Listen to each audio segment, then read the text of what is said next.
lack of execution. They didn't fucking do anything. Okay? People are afraid to fail or what the fuck ever. But unless you put a stake in the fucking ground, you're never going to be able to change from there. You have to start somewhere.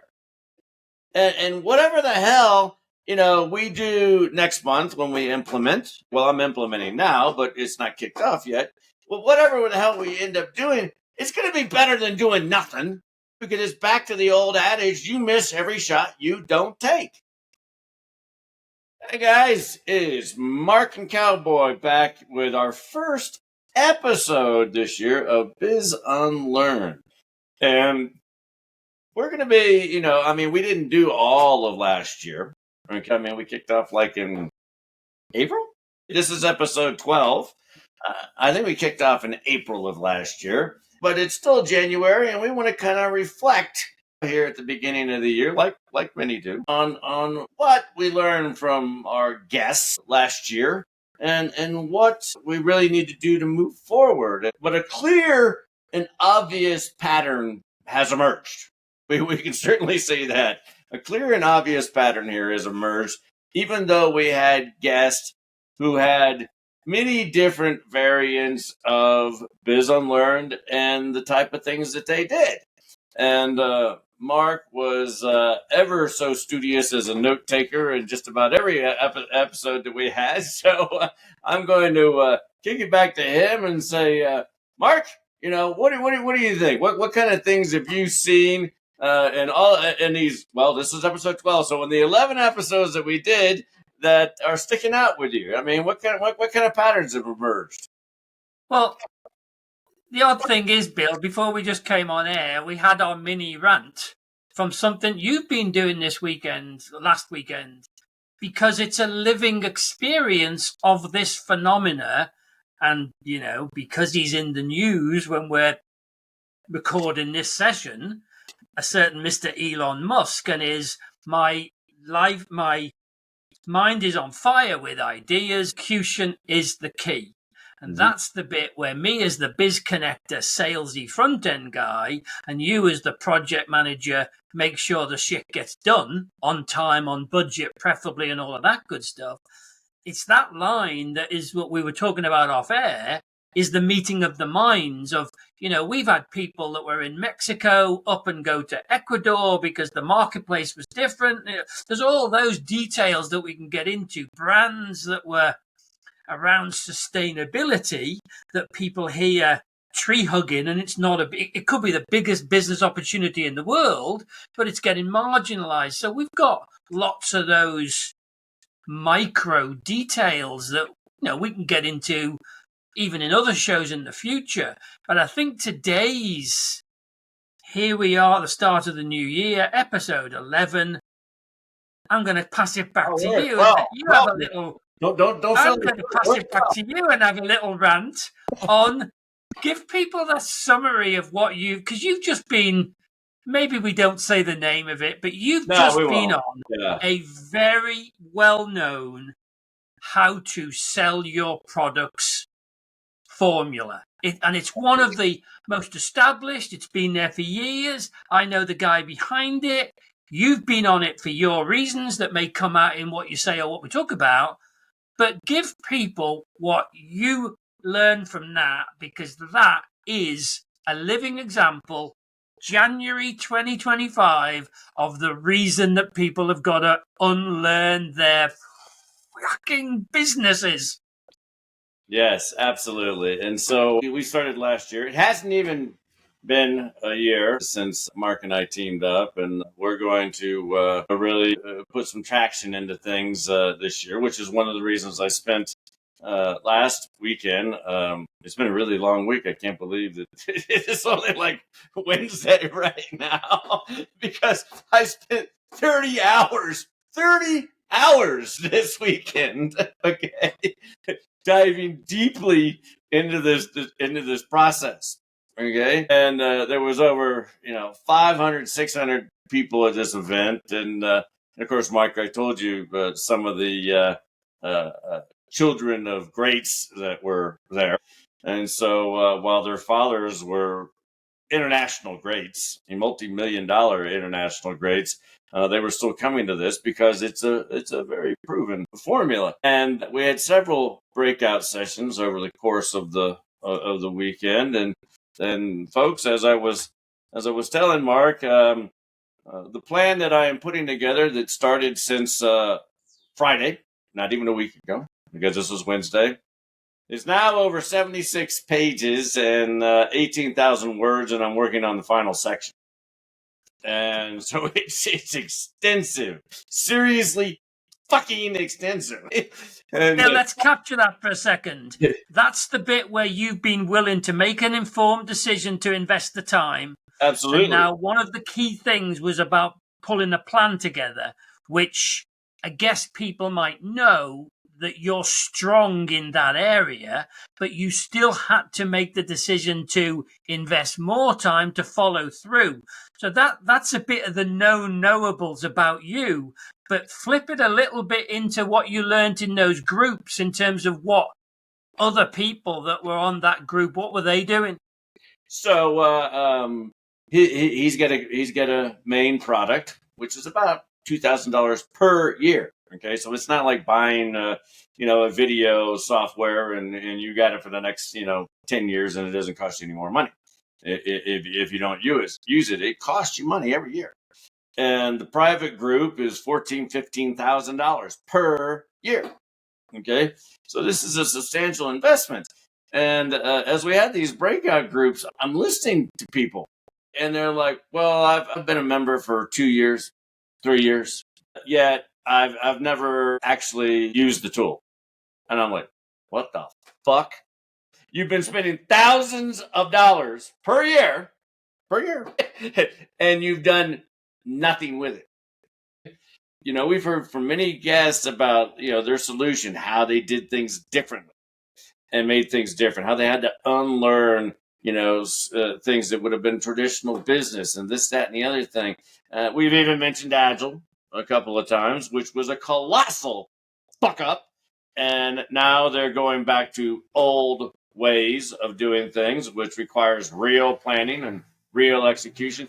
But what it came down to is these guys had access to a process that collectively all this man's students who executed has generated over $1 billion in 20 years. For $1 billion, for the people. That's the line about it works. The question is, does the person work? And we might get to, does it work for that particular person? Because that's another piece of some of our Biz Unlearned piece. But you're getting right into now, it works. But all the feedback you were getting was, it wasn't working for the bulk of the attendees for what reasons? Lack of execution. They didn't fucking do anything. Okay? People are afraid to fail or what the fuck ever. But unless you put a stake in the fucking ground, you're never going to be able to change from there. You have to start somewhere. And whatever the hell, we do next month when we implement. Well, I'm implementing now, but it's not kicked off yet. Well, whatever the hell we end up doing, it's going to be better than doing nothing, because it's back to the old adage, you miss every shot you don't take. All right? And so here are these people maybe trying to explain to their wives and husbands and whatever, they're just spending money after money after money after money after money with nothing to show for it because of one thing. They didn't implement. They didn't execute. Yeah. And for all of those of you that might not know the backstory, what caused Mark to seek me out and eventually led to our joint venturing together and partnering together is that Mark knew that 80% of businesses are failing in the first 5 years because of no fucking execution, no project management. And yet, when I jumped into this to learn a new skill, I saw the same thing. I mean, don't get me wrong, it was a hell of a skill. I spent 30 hours on the damn thing, becoming quite intimate with it. It's a hell of a skill. And it's huge. But there was still people who were sitting there with this golden goose in front of them, yet they don't even want to go collect the fucking eggs. So they're not going to kill the goose yet. Then they don't even bother to get the eggs. They haven't even got to that stage yet. So, I mean, Mark, you had a good point. Maybe you should talk about it. We've ended up with a society, and maybe this is where it needs to be Biz Unlearned, because we've gotten into bad habits. I mean, Agile's a very good example. 25 fucking years of doing the wrong shit. 25 years. I was in Austin, Texas when this shit was introduced, and I said, no. And now we finally get practice. What you're describing, though, Bill, on that piece is that because on my LinkedIn profile, it says that my whole thing is about solving the world's #1 business problem. And people ask me what it is. And it depends on who the audience is, really, because there's kind of a global one. And then there's a macro one. There's what's happening, particularly in what we call the developed world, US, what used to be called the first world country, because it's different in developing societies because the needs are different, obviously. But what's happened in the affluent, quote, West and all of those countries, effectively, is the #1 problem becomes too much information. There's too many choices. Kissinger said years ago, the absence of alternatives clears the mind enormously. And what we've all been taught and what the world kind of respects is go off and get this big fancy education. Unbeknownst, in doing that, we're creating these hugely overqualified societies that they can't do anything. They can academe, they can talk it, but they can't implement. And that's where the pendulum is swinging to and back now towards we need salespeople again. We need to get project management to the hands of more business owners because they are quitting 5 years in, 82% gone, both US, UK, bit lower in the States. So the problem that is now, I've got 47 tools, but the good plumber knows which one of his 47 tools he's going to use. We don't know now. So we got all the tools. We got all the Wi-Fi. You and I are talking from UK to Ecuador, where if you're still in Ecuador, it could have changed everybody for all I know, but it doesn't cost us anything. And you've got a super recruitment, super editing thing side of it. But that's still, you can have all of these tools. If you don't have that front end of the business and then the ability to, as you say, stick your flag in and get something going, you end up with kind of a sad story. Friends of ours in the family, and the lady that we know, her dad died a few years ago, and he was famous for the line, if I start nothing, I can't fail. And it's the opposite of what you're saying, but it's the opposite, because we did go to those business opportunity conferences years ago, and I'd go and, because I was doing the coaching type stuff, and I'd go and sit at the lunch tables with them, and I'm not exaggerating. Some of them, it was almost a in conversation to go, well, how many of these things have you bought for $5,000 each? And I get into, well, and here's the core kind of decision-making problem behind the too much information. That's why it's got layers, is in almost every case, the business opportunity, there weren't scams, there weren't schemes. They worked if they were in the hands of somebody who wanted to do it. I know personally that when I did some stocks and shares stuff years ago, I'm not that sittable with a system looking at the little candle things that show the stock. I'm going to bleed from the eyes. So we just about got out of that because Ellen, my wife, has got the steadfast nature, forgetting that it was run by a con man, but that's a different subject. But the starting point is people have got to start looking at these tools in relation, here's the Biz Unlearned point, they have to build the business, whatever business or whatever endeavor, income stream around their business work style or personality first. That's the boulder. Then everything else, who's going to sell it? How are we going to get, can come next? Because what happens, and did happen with some of our previous guests, they get to me several years into it, and they've got 80% of their time is doing all the things in business that they hate, and they never get to do the design stuff. Because I'm thinking of one lady in particular that she really wanted to do, and you go, she wouldn't mind me saying, because she was on the call, Nettie, that's considering she's a designer, she had designed a fault into the business. Sure. Because she wasn't able to do that, she now was being turned into a payroll person and dealing with the sales tax with the government and lead posting, all the stuff she could care less about. Conclusion, there is a design fault, like there was in Apollo 13, that we managed to get everybody back from alive, but it didn't accomplish. The project was still a failure in your terms, Bill. That's the problem. Sure. What I'm feeling, what I'm seeing here is, generationally, and I think I want to put it on a generations, but generationally, I think everybody's, kind of the same thing that you were touching on, Mark. They're looking for a fucking hack. They're looking for a hack. They're looking for a shortcut. Okay? And, I've been doing this for 35 fucking years. There's no damn shortcut to fucking 35 years of experience. You take your lumps and you deal with it, from fucking Saudi Arabia to Ukraine to Africa to North fucking Pole. You take your lumps and you learn how to move through it, but you do the fucking work. And it seems like, people today are like, hey, I got AI. I'm just going to go here and crank some shit out, throw it on the fucking internet, and boom, I'll make $1 million.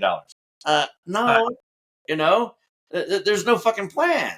And it's back to, like I told you with Agile. I was in Austin, Texas in 2000, 2001, 1996, when they first started kicking around the idea. My first wife was actively involved in this. And I'm like, okay, let me get this straight. You're going to be successful by eliminating planning. That doesn't sound like a good fucking idea to me. And so like I've mentioned to you, but our guests here probably don't know. The first 2 weeks of this year, I'm receiving these emails, from the same school, online school that I got my certified Scrum Master certification from, where they didn't tell you that Scrum has failed. They didn't tell you that Agile has failed. They just said, upgrade your Agile career by getting a project management professional certification. So you can actually learn some fucking process. And then the student I had that's in Mexico who was like, no, we're an Agile house. I'm just trying to learn more about this project management stuff, but this is who we are, and this, that, and the other thing.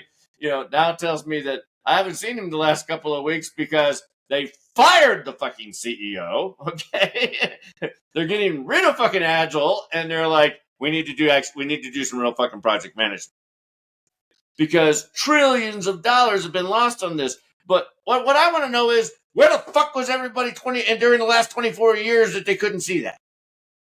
It's great that it finally happened. I'll get some redemption here. Some vindication. I feel like Trump. Get some vindication. But at the end of the day, it doesn't matter what the fucking tool is or anything else. It appears that the greatest, at the beginning of this year, at the beginning of this month, it appears that the biggest, greatest Biz Unlearned fucking paradigm is do the fucking work. There's no shortcut. There's just no shortcut. What have you been seeing? That is it. All the stuff I talk about, and remember, I grew up with a mother that used to say, beware the convert. And in those days, she was making a point either about religion or about the person that stopped smoking suddenly wants everybody else to stop back in the day, or, converts are zealots, aren't they, and stuff. Oh, yeah. So I'm not people. I'm not deliberately a zealot on this, but I'm just seeing it so much now that, hacks are just street smarts for another generation. And the hack today is having a network where when people have got a business that's ready, they can reach out to people like you or other specialists. Because our son, for some reason, he's into all this reading of the history of the British civil service. God knows why, but there is some interesting structural stuff in that. It has been around for a while, but they've got lines like generalists on top, specialists on tap. And in a way, that's the Biz Connector system. That's have people that can get you to the right people and the right resources, because the resources are then the specialists. Because if you have specialists running things, they look at things through the specialism. So again, with me mother, when I was a kid, she would be arguing with me in terms of, oh, you're going to be a jack of all trades. That means you'll be a master of none. And I'd say, and remember, we're from Liverpool, so we like a good fight. We like a good dust-up.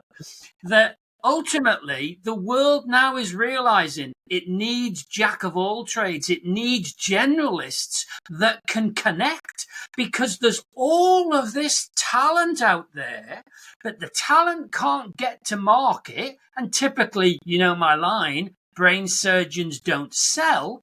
Brackets, A, because they don't want to, B, because they don't need to. They have a system for that. So that becomes the unlearned piece, because people are, oh, I really want to be a designer. I've now got to learn how to post on LinkedIn. I've now got to buy this $5,000 program, which, by the way, all these follow the guru methods. Because you can't replicate their experience, the likely success out of the follow the guru, whichever one you're following at a time, is less than 5%. You might as well go to Vegas, because on the slot machines, you've got a 32% statistically proven chance of succeeding. So spend 5 years there, because you will make more money than follow the guru. But it also depends on what your background is when you follow the guru.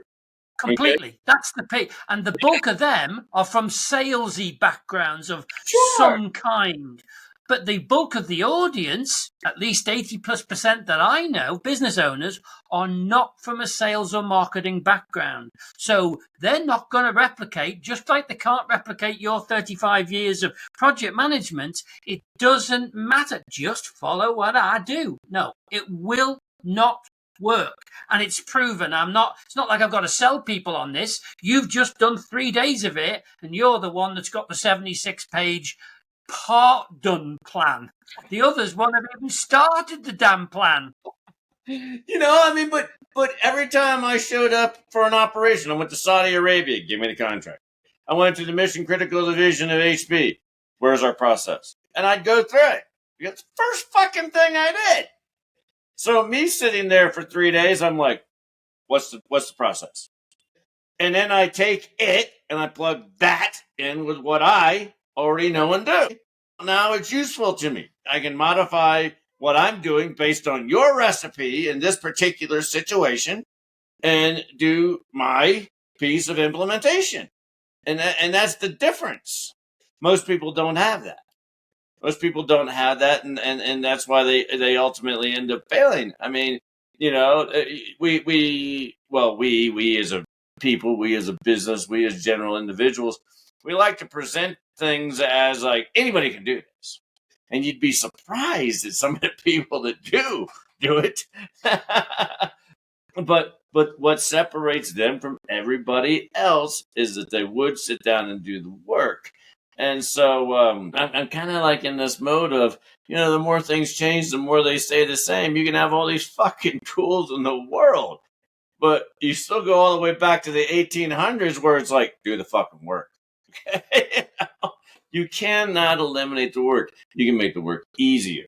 You can have better tools. You can do things more quickly, but that does not keep you from doing the fucking work.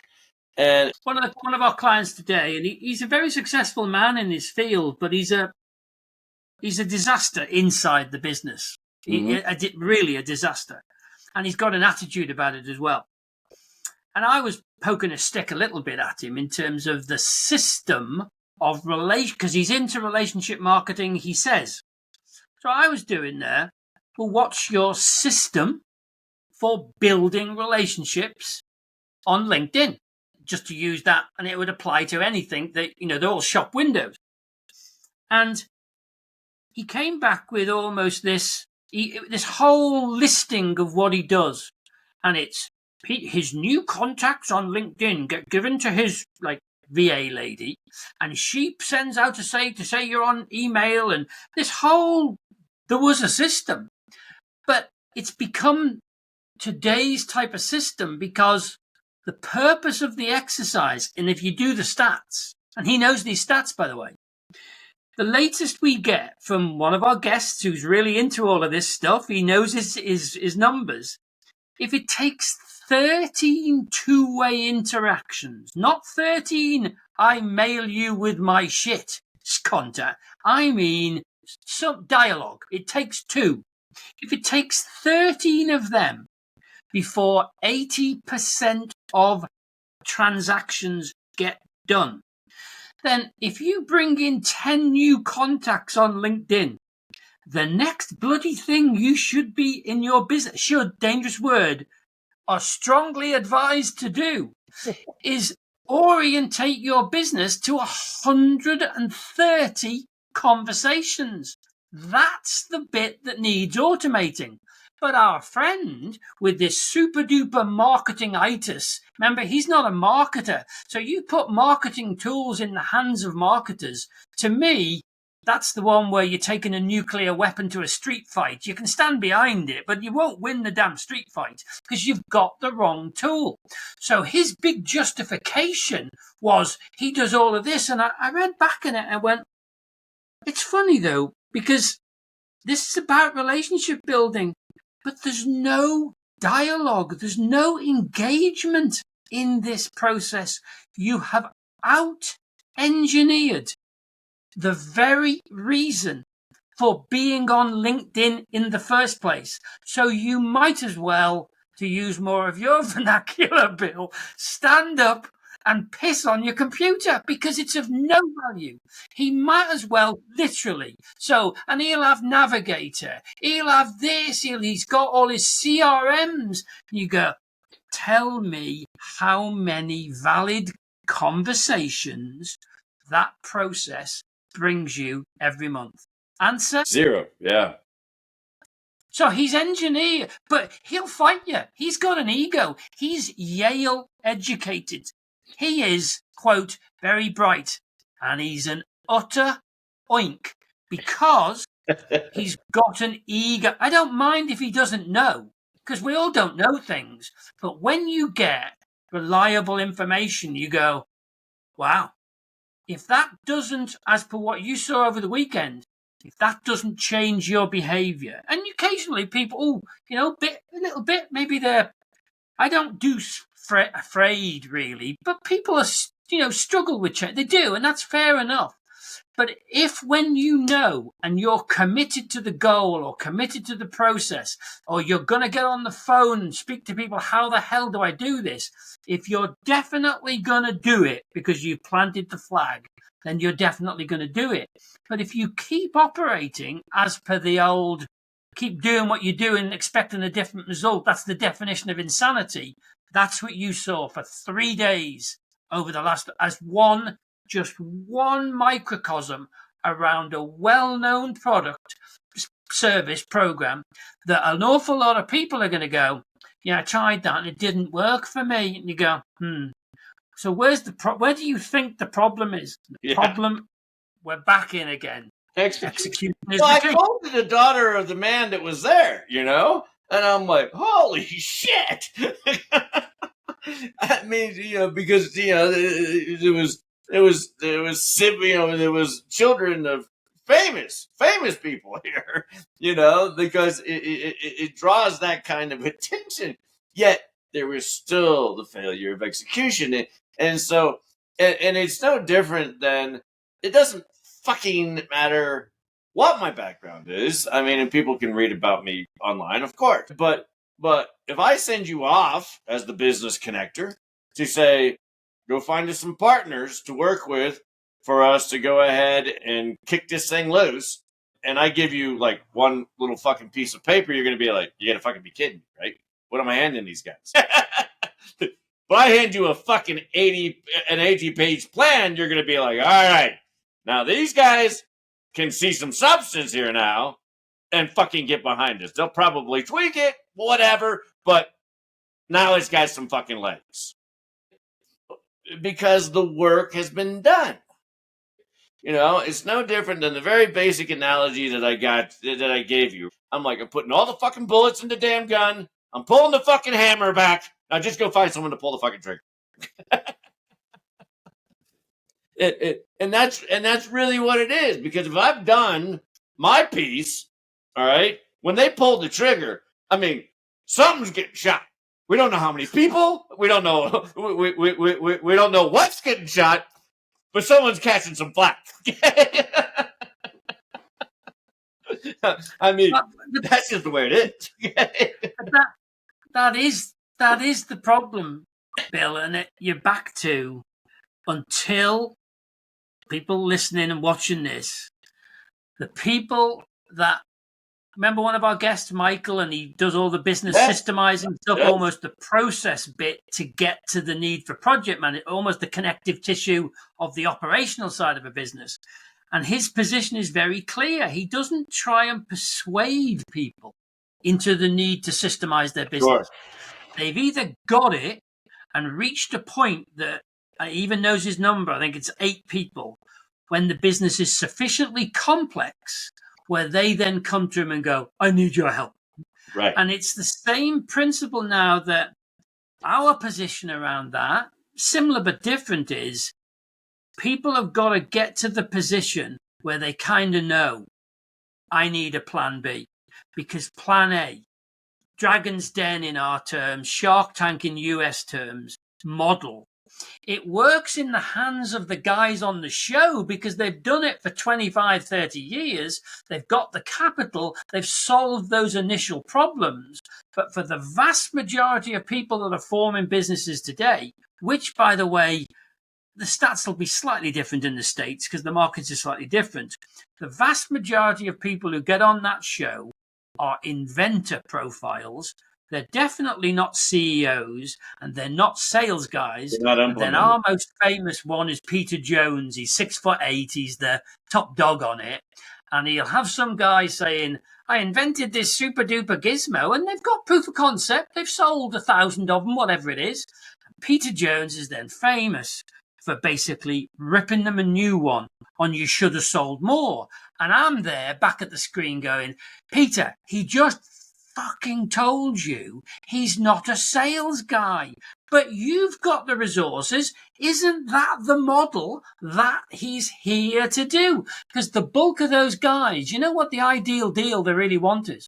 They want you to say, I'll give you 100,000 and I'll license it for 5 years and give you 1% off the top.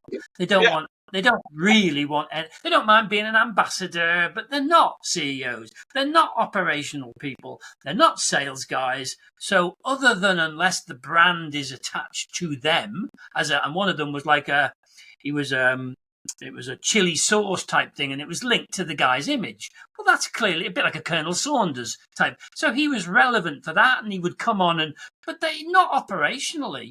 Well, there you go. There's some of our biggest TV programs about business that have, in both countries that we're mainly talking to, have known for years, and they are advocating something that is already known in the hands of the vast majority of enterprises, because most people who get into business today are not entrepreneurs.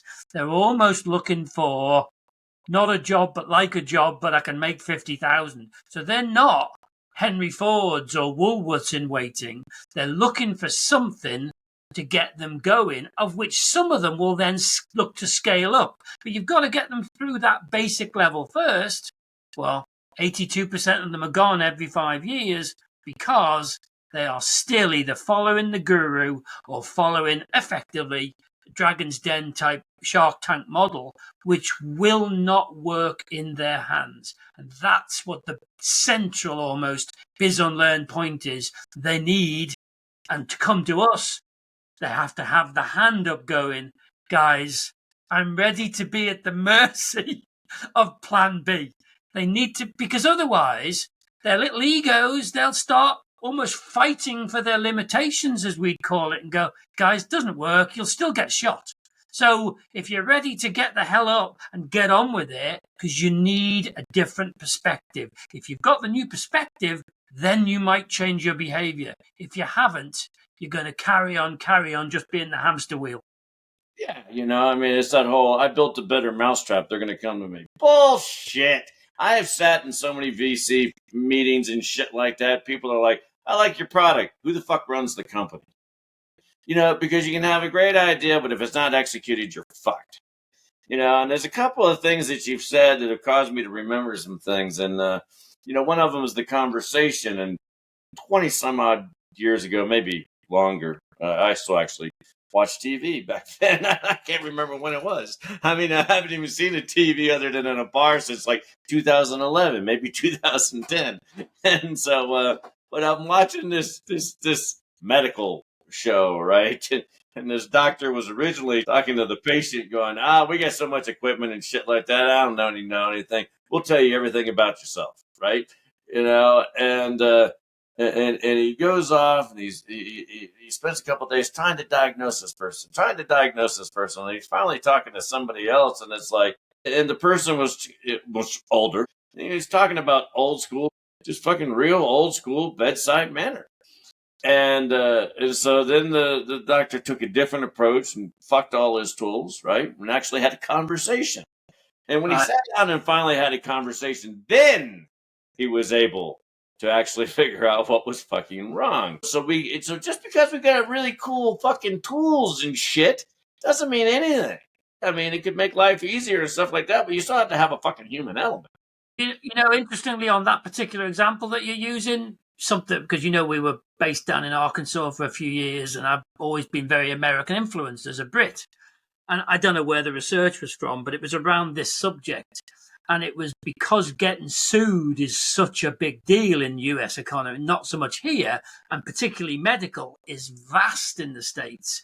And the whole thing was about basically the doctors that spent time having the conversations, and they even measured this. So it was called old school, called bedside manner. They hardly ever get sued. But the ones that just turn the team loose and get all the gizmos going, they were getting to the point where the insurance carriers, they might be, quote, good technical doctors, but they couldn't get work because they were getting their asses sued off of the hospital, so the hospital couldn't afford to employ them. So this is not a new problem. You've still got to do the human factor, because if you don't, it's just busyness, not business. Yeah. And then you mentioned the generalist and the specialist, right? I mean, I was very young. I was 21, 22. I just recently gone to work for the government as a spook. And I don't know if you've ever noticed, but most military generals, they're not special forces. The military generals are generalists. They're not special forces. And it was Thanksgiving. And of course, I'm just some young little punk fucking spook, right? Out on the base. And I got called up to the general's office, and I go walking in there. And of course, spooks don't dress in Class A fucking uniforms. Okay. And it's like, Thanksgiving dinner for the division. And I go walking in, there's a big, long fucking table, all the top brass there in Class A uniforms and shit, General was asking me something, had me do something, whatever. I was fucking off leaving, and General's like, get a plate. I'm like, excuse me, sir? Get a plate. And I'm like, okay. So I go, put my turkey and all my sponge and gravy and everything on it, right? And I'm kind of looking around. I'm like, well, I'll go over here and sit in this office. And he goes, sit down. My only place to sit down was at the right hand of the fucking general on top of all this fucking brass. And I'm like, excuse me, sir? He's like, sit down. And I'm like, okie dokie. So I sat down and, we commenced to having dinner and drinking wine. I just, first thing I did was shove a big, wad of mashed potatoes in my mouth and shut the fuck up. There are times in that situation that you shut the fuck up and let them come to you. I don't know what the fuck's going on. I'm at the right hand of a 3-star general and a fucking table full of brass, And what was the message what was he putting out by doing that? Well, he was spotlighting one of the great specialists.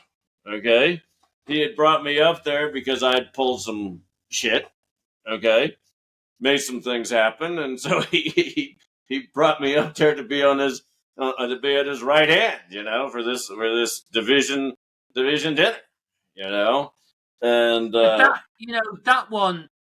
As we sort of start to wrap up, remember I told you about that program that's on it's on in the States as well at the moment. We've got it here, Traitors, and it's based on the old model of can you spot liars type thing. And there's lots of different games that the young generation have it on computer, but TV thing. And you've got to spot who the traitors are, because if they're left at the end, they get the $100,000. So the faithful, of which there are more, can't see a traitor if their life depended on it.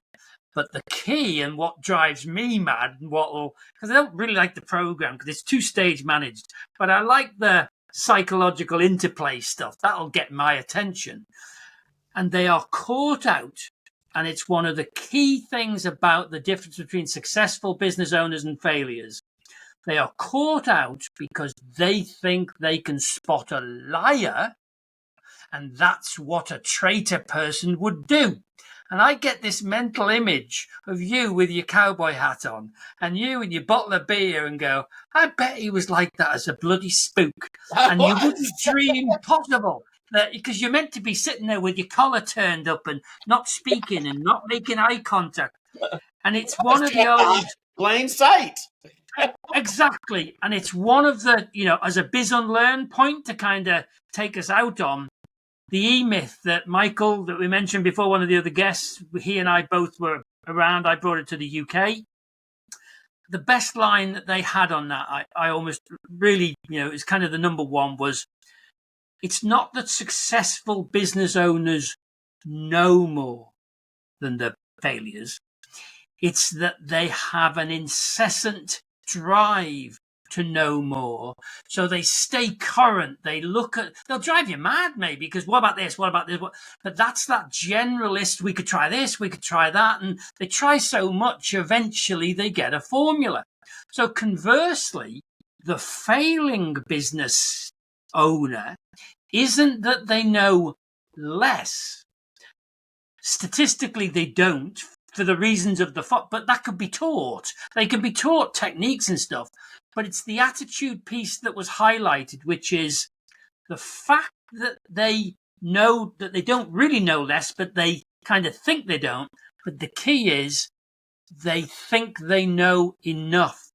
Mm-hmm. So they close their minds at that point, at which point when I'm talking to somebody about, have you got a system to build relationships on LinkedIn because you need 13 contacts? And they give me this big spiel about all this stuff that doesn't involve talking to people. You go, how are you going to build relationships without talking to the people? Minor point. But that's an ego thing, isn't it? So this stuff now becomes, it is the certainty and the belief in our own BS, if you like, or the BS of the guru that you can't follow, that is the root of the failure. And that's what we've got to keep hammering home in the nicest possible way, Bill, in helping people unlearn business.